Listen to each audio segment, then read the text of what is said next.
முதல்வர் விஜய்க்கு கல்யாண பத்திரிகை வைக்கும்போது, அப்படி நடக்கும்னு எதிர்பார்க்கலன்னு நடிகையும், பாஜக நிர்வாகியுமான குஷ்பு பேசினது வைரலாகி இருக்கு. நட்சத்திர காதல் தம்பதியான சுந்தர் சி குஷ்பு தம்பதியோட மூத்த மகள் அவந்திகாவுக்கு கல்யாணம் நடக்க போகுது. அவங்க முதல் முறையாக ஹீரோயினா நடிச்ச படம் ரிலீஸ் கூட ஆகாத நிலையில, அவ்வளவு சீக்கிரமாக கல்யாணம் பண்ணிக்க போறது அதிர்ச்சியை ஏற்படுத்தி இருக்கு. மேலும் மாப்பிள்ளை பெயர் தவிர வேற எந்த தகவலும் இன்னும் கிடைக்கல.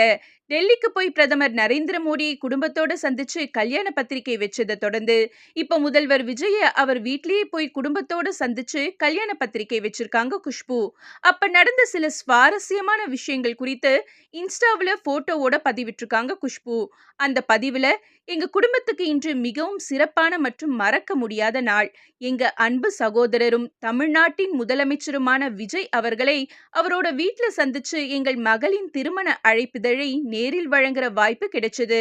அவரை சந்திக்கிற ஒவ்வொரு முறையும் பெருமையும் மகிழ்ச்சியும் ஏற்படுது. தன்னுடைய பணிச்சுமையையும் தாண்டி எங்களை அன்பாகவும் பாசத்துடனும் வரவேற்றாரு. அவரை பார்த்ததும் எங்களுடைய 2 மகள்களும் ரொம்பவே மகிழ்ச்சி அடைந்தாங்கன்னு ரொம்ப எக்ஸைட்டிங்கா பதிவிட்டிருக்காங்க குஷ்பு. இந்த பதிவு தான் இப்ப ட்ரெண்டிங்ல இருக்கு.